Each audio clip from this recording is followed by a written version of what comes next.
ममता बॅनर्जी पश्चिम बंगालच्या मुख्यमंत्री पदाचा राजीनामा द्यायला तयार नाही आहेत. त्यांच्या म्हणण्यानुसार महत्त्वाचे 2-4 गोष्टी आहेत. पहिला मुद्दा त्यांचा आहे की निवडणूक आयोगानं तिथं बऱ्याच अफरातफरी केलेल्या आहेत. दुसरा मुद्दा आहे की मतदार यादीतून तृणमूल काँग्रेस पक्षाच्याच लोकांच्या मतदार यादीतून नावं काढलेली आहेत.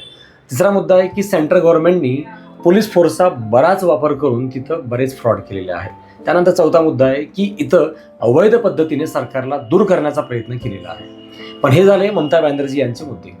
दुसरा महत्त्वाचा मुद्दा आहे, आता निवडणूक पार पडली आहे. निवडणुकीमध्ये बहुमत BJPला प्राप्त झालेलं आहे.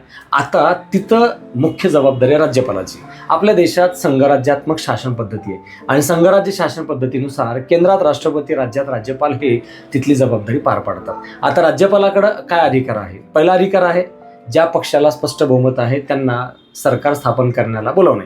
आणि असं बोलवताना सरकारी कमिशननं दिलेल्या रिपोर्टप्रमाणे ज्या पक्षाला स्पष्ट बहुमत आहे त्याला प्रथम बोलवा, जर बहुमत नसेल तर आघाडी कुणाकडे आहे त्याला बोलवा, अशी पद्धत असते. आणि त्याप्रमाणे आता BJPकडे बहुमत आहे, त्यांना बोलवलं जाईल.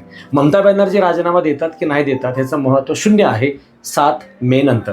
कारण 7 मे नंतर त्यांचा कार्यकाल आपोआप समाप्त होतोय. त्यानंतर विधानसभेचं अधिवेशन बोलावणे आणि विधानसभेत बहुमत सिद्ध करायला लावणे ही राज्यपालाची जबाबदारी असते. कुणाला जबाबदारी पार पाडायला लावतील? BJPला, कारण बहुमत त्यांच्याकडे आहे.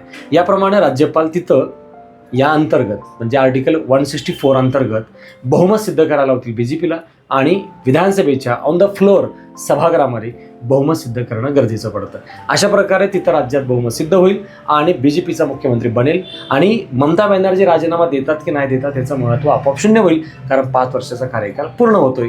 अशा वेळेला संपूर्ण अधिकार राज्यपालाकडे राहतात. आर्टिकल 164 अंतर्गत राज्यपालाची मर्जी असेपर्यंत मुख्यमंत्री पदावर राहतील असं नमूद आहे. याप्रमाणे आता राज्यपालाची मर्जी म्हणजे मंत्रिमंडळाची असते आणि मंत्रिमंडळ आता BJPचं स्थापन केलं जाईल. त्याप्रमाणे सरकारची स्थापना करणे हा मुख्य घटक अंमलात येतो.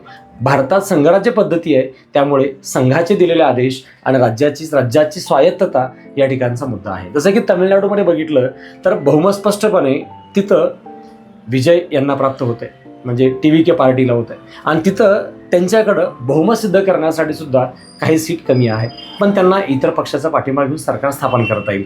पण या ठिकाणी BJPला मात्र स्पष्ट बहुमत आहे, म्हणून पश्चिम बंगालमध्ये मुख्यमंत्री पदाच्या राजीनाम्याचा काहीही घटनात्मक मुद्दा राहत नाही. पण आर्टिकल 164 याचं विशेष महत्त्व आहे आणि आर्टिकल 154 अंतर्गत राज्यपालाकडे कार्यकारी अधिकार निहित असल्यामुळे राज्यपाल तिथली जबाबदारी पार पाडत असतात.